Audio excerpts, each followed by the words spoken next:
Okay, moving on to collision. And from this point on, I'll slow down a bit. I understand the start was a bit on speed, but now we're past the basic modeling and the basics that most people probably already had covered, and it gets more technical and Unreal specific. We'll take it a bit more in-depth and slower. So we'll start with collision. The reason why you're using Simplified Collision, because most of these are Simplified Collision models, is to make it easier for the engine. So in most games, in most engines, etc., what you see isn't actually what you're touching. What you're standing on is usually an invisible collision or a Simplified Collision model. And it's the same for Unreal. So you get all kinds of different ways of doing collision in Unreal. In fact, you have 5 of them. It's 5 different ways, so we'll go through those 5. Also, I moved the little road I made to an empty scene. This is actually asset development start scene, which is included in the video. I renamed it to whip because I'm working in it. But this scene is the basic empty scene, which pretty much just has the sunlight and the atmosphere set. So that should be the scene you can work in. And I moved my road into this. If I were to try to play the road that I made, so if I were to try to right click this, and that's falling off the resolution a bit, but if I right click this and do play from here, I would fall right through right now. You can try that if you want, but there is no collision on the road right now. You would simply fall through and you would just fall down. And that's because any mesh you import by default has no collision. It says so here as well, no collision modal. So step 1, let's make the most simple, but also actually the most efficient collision we can get, time and time-wise particularly. And that's the Unreal generated collision. And what I will do now first is just show you the 5 types, and then we can step back and take a look at exactly why we want to use these 5 and when we want to use these 5. But to begin with, I'm just going to step through and show you each one of them. So this is the Unreal generated collision one. That one you do by opening the mesh, double clicking it so you get this window, and then there's a button here that says show collision. You can press and enable that.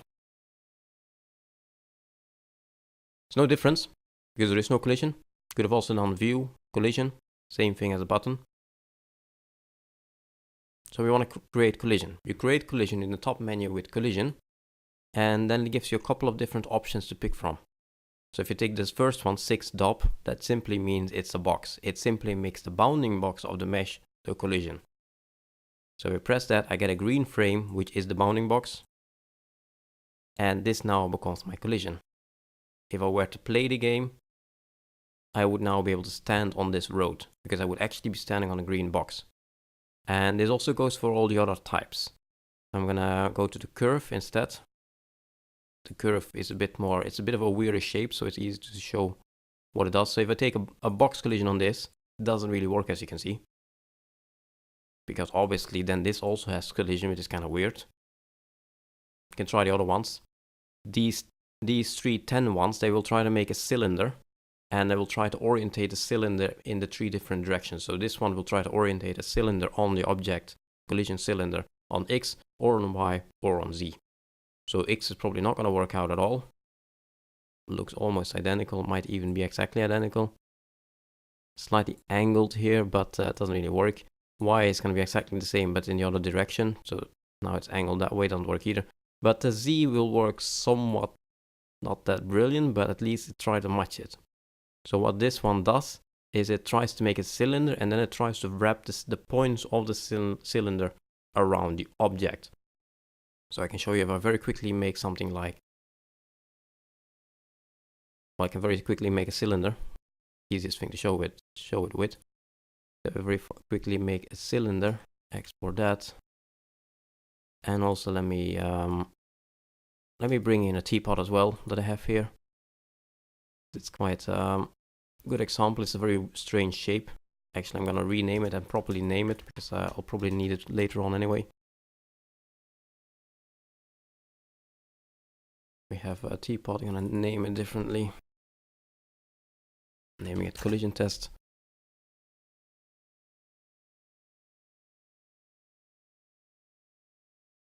Quickly import both of these over here.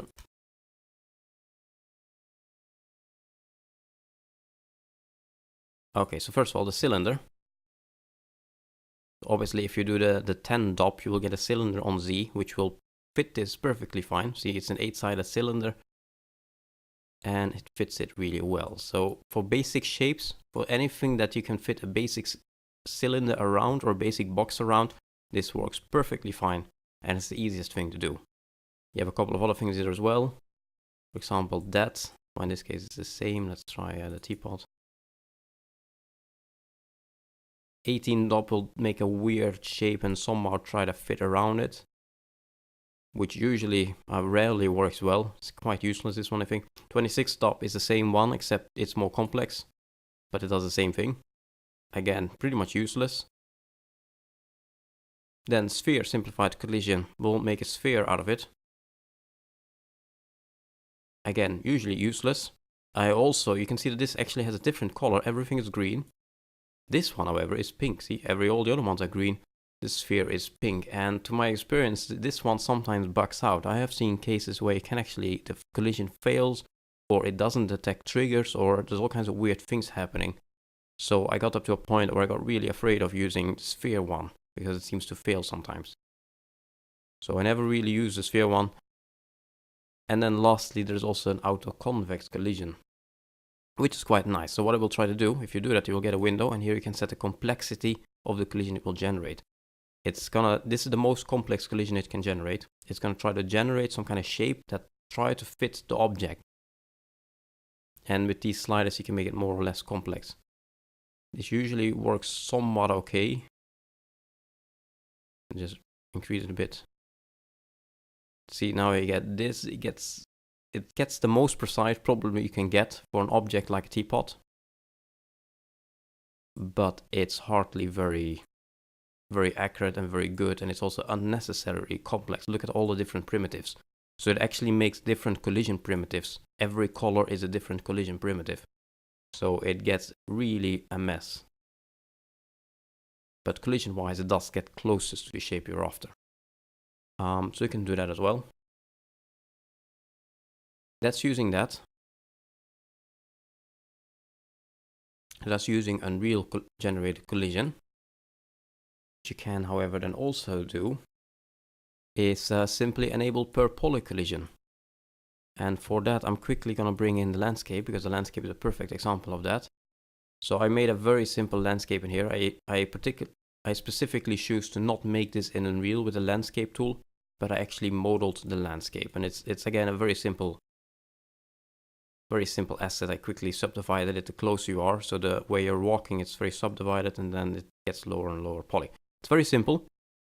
But the reason why I'm doing this in Max is because then I can show all kinds of things with what do you do with a very large mesh, like a landscape or a cave, for example. A cave is exactly the same situation. So I'll quickly bring this one in, and then I can show you per poly collision. Exported that, importing this in here.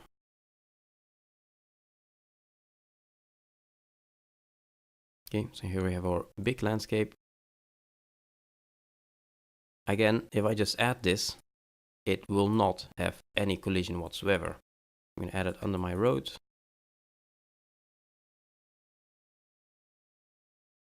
Like that.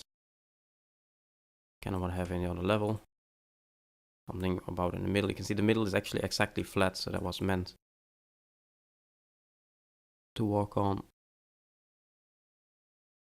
If I play this again, you can stand on the road because we just made collision for that, but you will fall through the ground because it has no collision.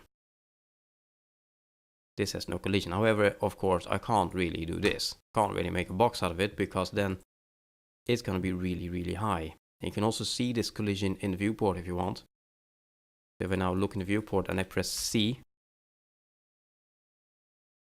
then you can see the box over here. Now C probably doesn't work for you if you use default camera controls. I changed the camera controls in here.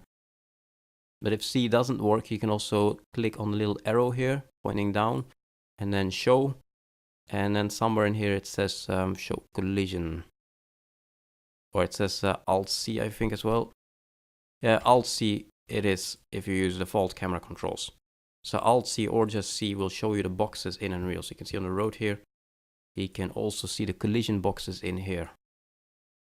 This is the weird one we made on the turn here, etc.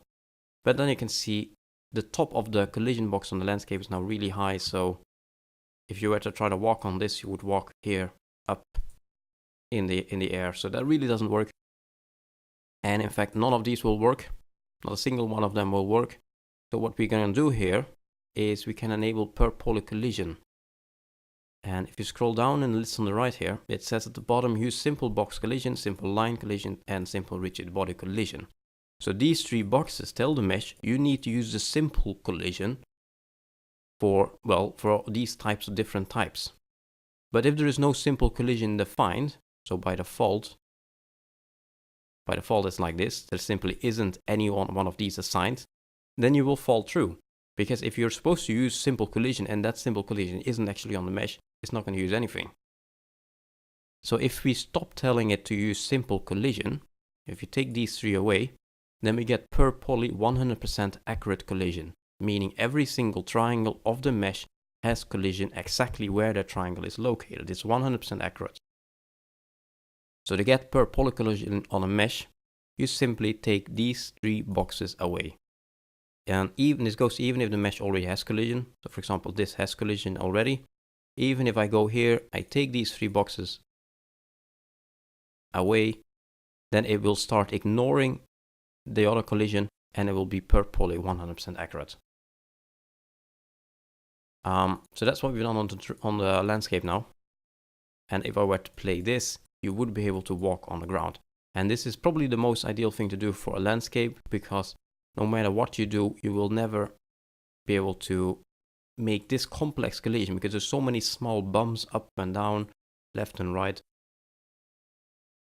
that you will never manage with any form of generated collision. I'll return to that in a bit after we've gone through the other types. But let's say that if you look at the teapot again, let's say we have our teapot. Okay, we got Unreal to generate this, but it's not very nice, right? It's very messy, it's very random, it's not even that accurate. You look at the top, it's quite bad. Or perhaps you just want something altogether differently. Perhaps we want to have total control, perhaps you just want to make our own collision.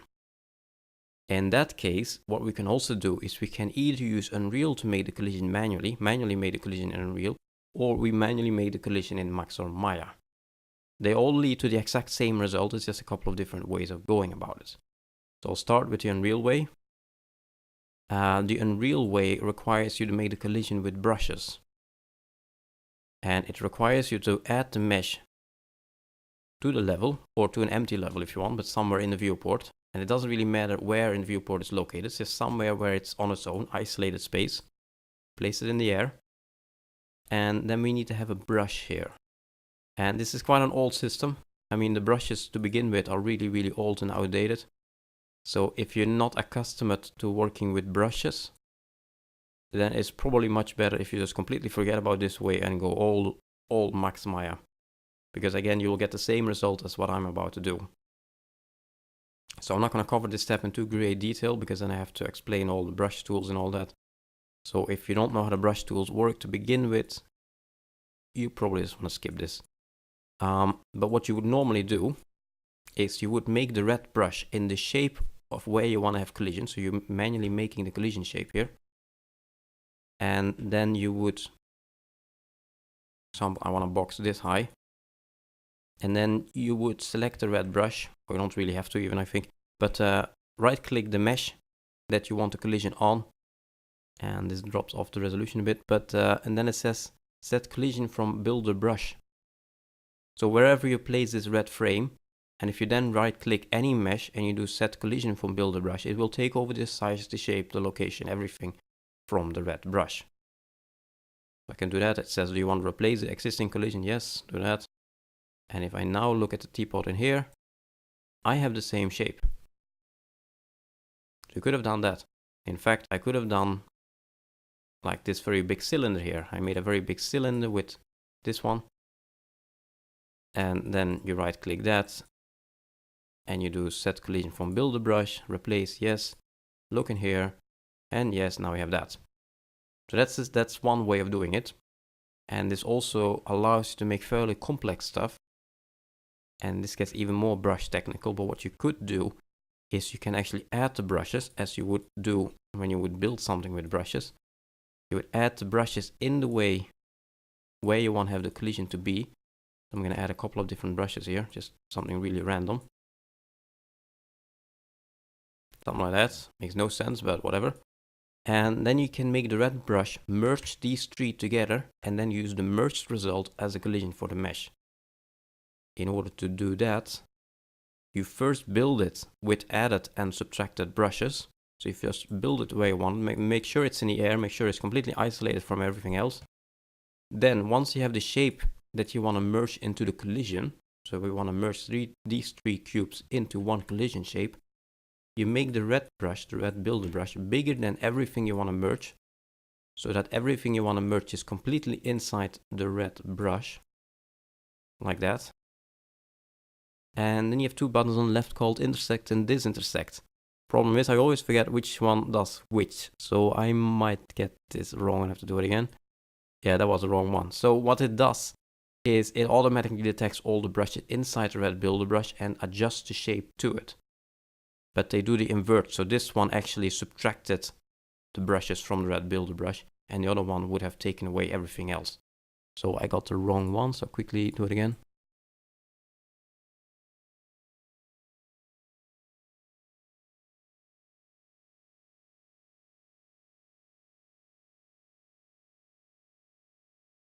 Right, there we are again. Then we take intersect, and then you can see it actually made the red brush now the shape of those three. It merged them together. It's a little bit messy. That's just the nature of brushes, but that's it. And then we again select the teapot inside. Here's a mesh. I can press Q to hide it, so just press Q.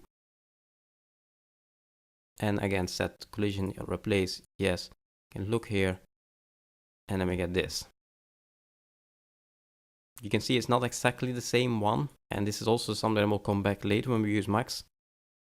It will not actually use the exact brush as collision. It will not actually use the meshes you model in Max either. What it will do, it will try to convert whatever you model to primitives. So you can see that very, very clearly here, is it will try to make primitive, simple boxes out of the collision. Even if you model this as one big mesh, it will try to convert it into simple boxes. So that's how it handles things. It always makes things into boxes or distorted boxes or cylinders or so, but primitive shapes.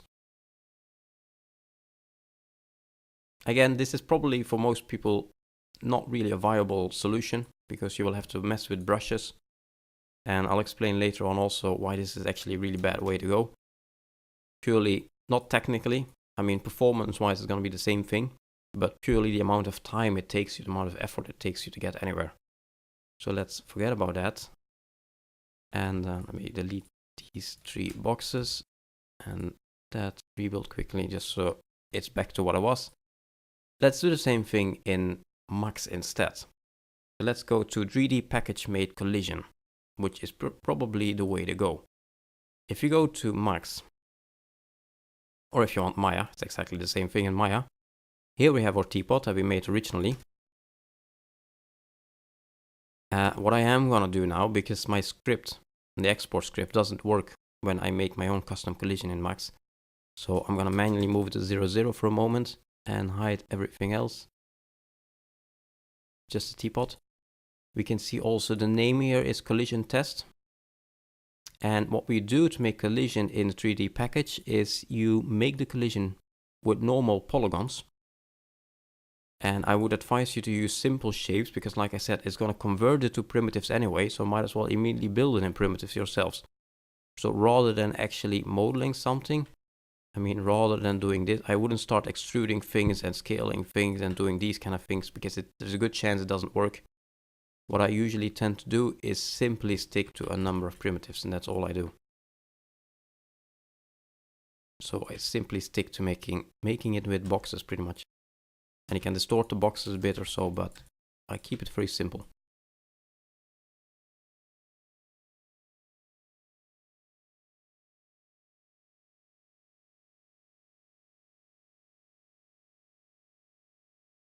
And again, you can distort it a bit, that should be fine, so I can do this. I take something like that, And I make a couple of different boxes as different meshes even. So I'm not actually merging it to one object, it remains different.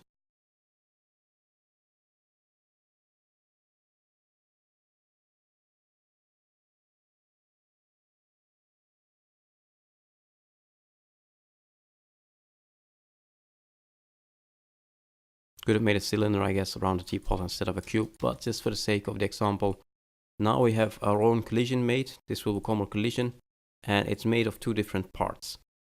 So let's just stick to this, for example. In order to define it as a collision, we need to take the name of the mesh, which is collision test, and then make that the name of the collision object, but with UCX in front of it. So UCX, but it's very important, it's actually a capital UCX, so that it must be capital UCX. If you don't write it in capital, it doesn't work, it's case sensitive. Underscore, name of the object it belongs to, underscore 01. Okay, so capital letters UCX, underscore, name of the mesh it belongs to, underscore 01.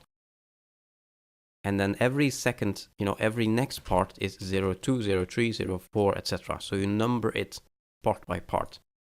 Now you export those three meshes all at once, and that should turn into your collision. So I'm going to manually export, not through the export script, but I'm going to manually do export selected. I selected all three meshes, the original teapot plus the two collision ones. And it's called collision test here. Normal export settings as well. And let's try to import this. Do you want to override the collision data? I found a new one. Yes, do that. And now if you look at the mesh here, see, it took over the collision data from Max. And it took over my simple collision, my modified cube here at the back. So that's Max or Maya made collision. And that's probably much easier for most of you than using brushes. But technically it leads to about the same result anyway. So that's one thing you can do. And then you can also use, and this is the last type and also the least common type, but you can, instead of making any type of simplified collision, you just make a second mesh on top of the first one, you hide it, you turn off lighting on it, and then you make it per poly. That might sound a bit complicated, but it's a very simple process actually. And that's what I tend to do with a landscape. So for example, here we have a problem with a landscape. It's currently per poly, but let's say you're not satisfied with per poly. You do want some form of simpler collision on the landscape. But how would you do that? Because you can't use any of the methods that we've covered, except per poly collision, for handling this kind of mesh, right? So then there is the invisible mesh collision approach that you can use instead. And that's also what I use for caves and things like that.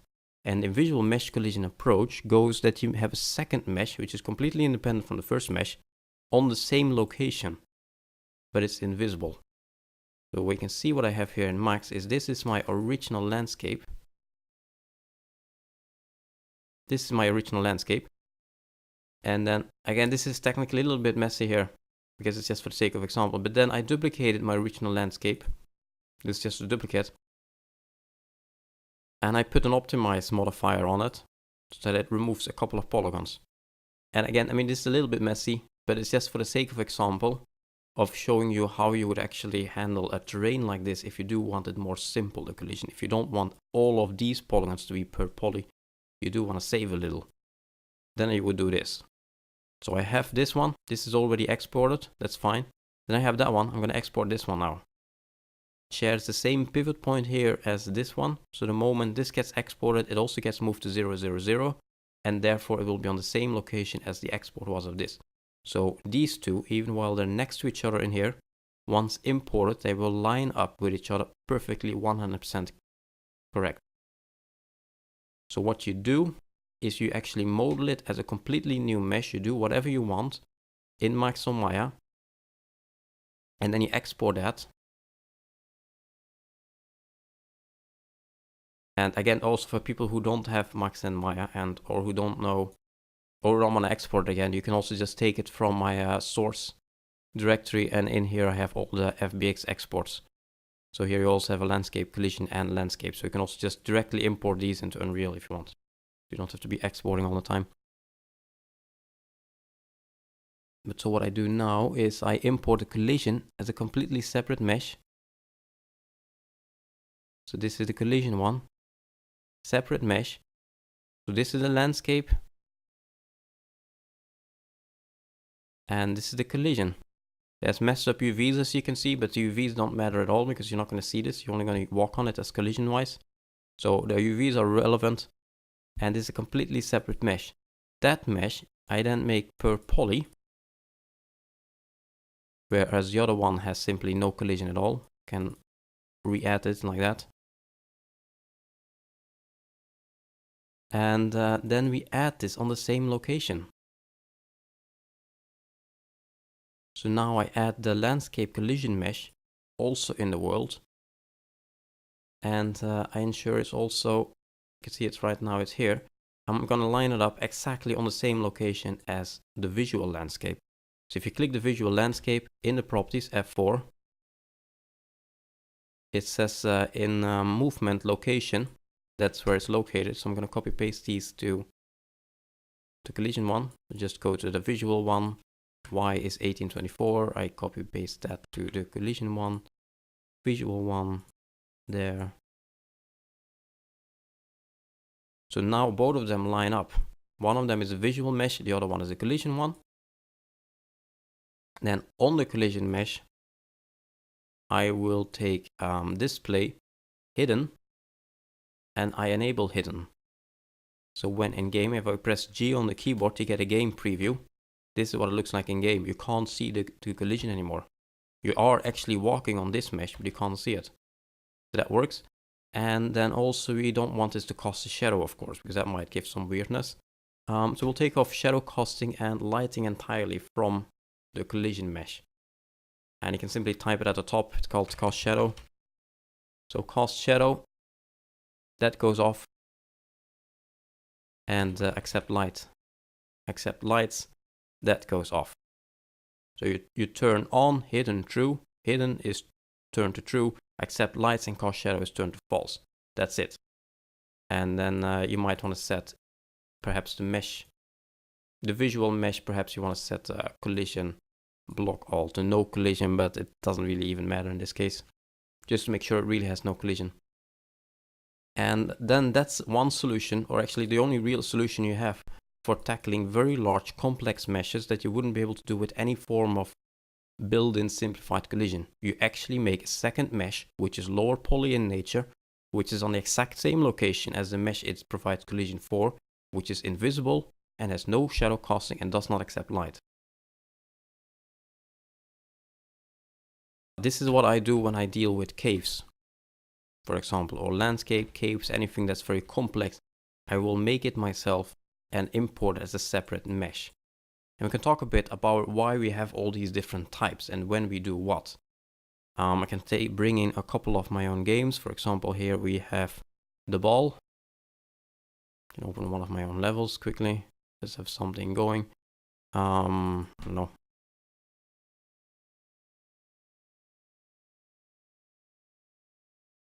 So the thing is, the first thing I tend to use is Unreal generated collision. That's the first thing I always try to do. So the first thing I will go for is I will try to do whatever I need to do collision wise with just take this beam, for example, here. It's a bit of a large window. For me, priority one is try to do it with these, because it's the easiest thing to do. It takes you the least amount of time, and it's performance-wise absolutely just fine. It's optimized, it's good, it's just fine. So if you can try to fit what you made into one of these, that should be choice number one. And that usually goes for like box. You know, this is a bar. Obviously, that fits by making the bounding box the collision. This works perfectly fine. It's just a bar. So that's priority one. I will try to make it fit this. If I can't make it fit one of these, then depending on the game, I will actually consider doing it per poly. Because it's the year 2012 at the time of recording. Actually, it's 2013, right? And in 2013, it's really, the computers are so powerful, it's really not that big of a deal anymore to have per poly collision.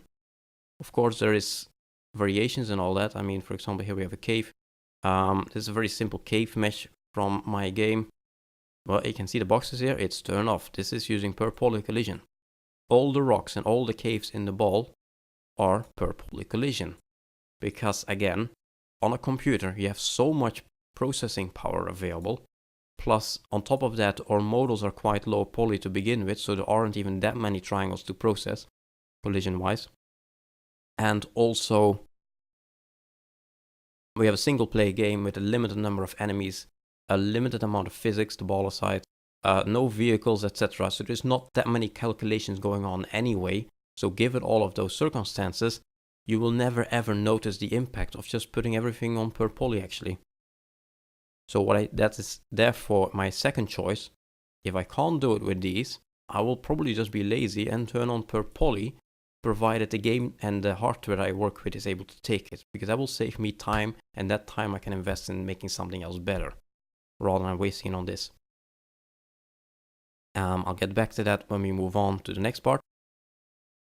Exactly when you don't want to do this, but usually I try to just use per poly. If I do really need a simplified collision, then my third choice is to build it in Max and export a collision along with it. For example, I believe, not sure this one, but for example, this door frame here, well, this is made in Max. Because it's kind of hard, I mean, a door frame, this is kind of hard to fit in with one of these, right? But at the same time, it's a very commonly used mesh. It's used all over the game. So then it becomes more beneficial to invest a little bit more time to make a decent collision shape for it, because it's going to impact the whole game experience through. So for this, yes, that's choice 3. I do use Max to make my own collision.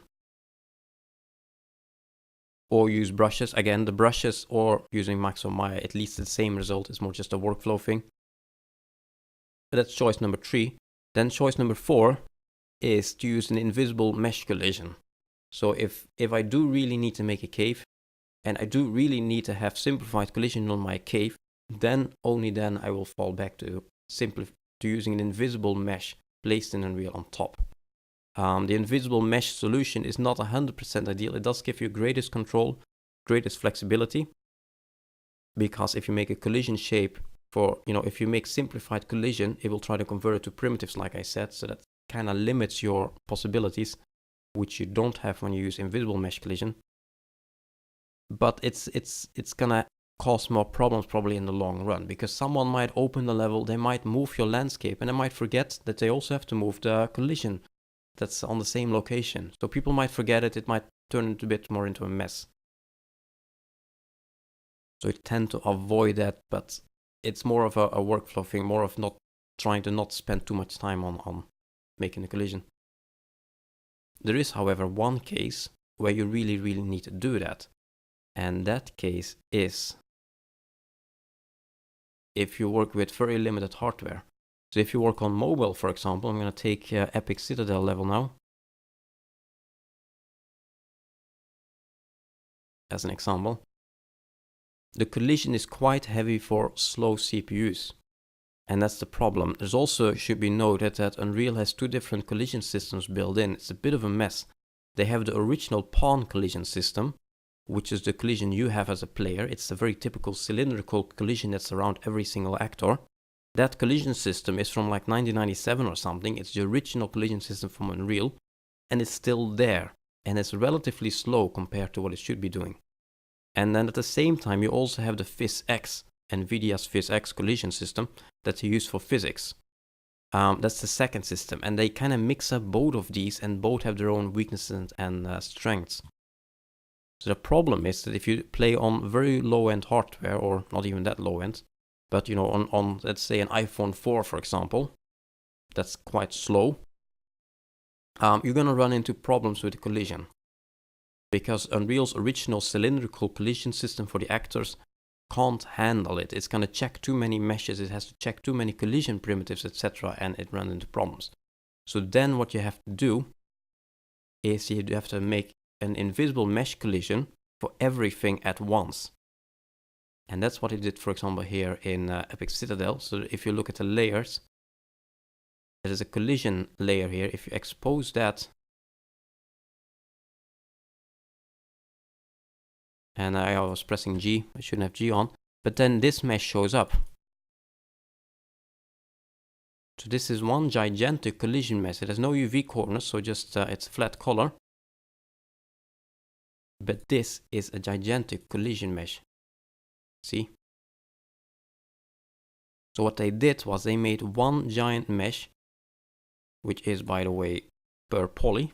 As you can see, they didn't turn off the third one, but the third one is just for physics anyway, so it's not a big deal. They turn off the two boxes, then they place this on top of the level. They made it invisible and it doesn't cast shadow. But when you're playing Epic Citadel, you're actually walking on this mesh. You're actually walking on this. Nothing else what you're looking at here has any collision whatsoever. And this is something that you really have to do when you're dealing with very low and a slow CPU especially. It's the same thing what we did for Unmechanical. So I can bring in Unmechanical for a moment here. Okay, so Unmechanical is our little side-scrolling adventure game that we released on PC in August 2012, and it's about to be released for iOS now. So I can talk a bit about the collision that we've done in here. For the PC version, this is by the way the iOS version you're looking at, but for the PC version we've done exactly like I did for the ball. So when we were able to put something in, when we were able to use an Unreal generated collision for something, we just did that. If we weren't able to go for something easy like that, we just put it per poly and left it be. Because again, it's a single play game. It's not that much physics going on. There's no enemies whatsoever. There's no vehicles. So, I mean, there was plenty of CPU to spare. And we just spent some of that CPU on per poly collision to save us time. What we had to do for iOS, however, was we had to make collision in a similar style as Epic Citadel has.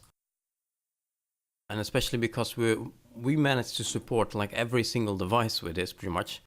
We've gone all the way from iPad 1 and an iPod 4th generation, iPod Touch 4th generation, and an iPhone 3GS all the way to the newest models. Well, we found out that particularly on the slowest models, we really didn't manage without optimizing the collision greatly. So here in the iOS version, here we can have an entire level. Everything you're looking at has no collision whatsoever except the doors.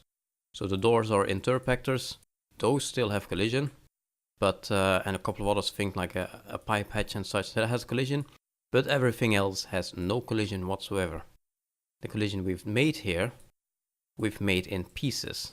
So you can see we made a large model. We made meshes like these, which are invisible again, no shadow casting, no lighting casting, and they're on top of the world. If I expose the collision layer, you can see it here. So this is what the collision is in Unmechanical. And unlike what Epic did, we actually broke these up in the different chunks. So we made one mesh per room kinda, and then for the next room, it's the next part like that. So we broke it up into big chunks, about 1-2 rooms per chunk. And we did that because in our test we found out with all the rigid bodies, with all the rocks are physics driven, with all those small physics driven objects, it appeared faster if we made it big chunks, but not too big and not too small either, about one chunk a room about. That proved to be the most optimized for us. And then each of those chunks just fits together with the next one. As we can see somewhere here, it will transition into the next one, there, etc. So if you're making an iOS game, this is probably the way to go. I don't think you'll manage to get as much performance out any other way than doing this. Very quick recap on the collision in our scene here. So I have the asset development start scene whip. Place the landscape in there like I did. I placed the collision landscape on top of it, same location. I turned off display. I turned on display hidden, and I turned off shadow casting and accept light shadow cast. Those are off. I'm gonna put this in a layer actually, so it doesn't disturb the view the whole time. So I'll make a new layer. I make sure I have it selected. I think I have. have it selected, and then I do new layer, call it collision, just so it's not always blocking the view. And then untick that, there we go. Then the road, I will put to a bounding box. I will simply do, as I have here, 6 stop on the road. So it's just a bounding box. The curve, we can actually do, let's say, per poly. So we've done a little bit of everything. So we've got a Unreal generated one on the straight road. On the curve, it's per poly. And on the landscape, it's an invisible mesh on the same location. And then we've pretty much done everything. Of course, we have the teapot here, but it's not that useful. So those are the different types.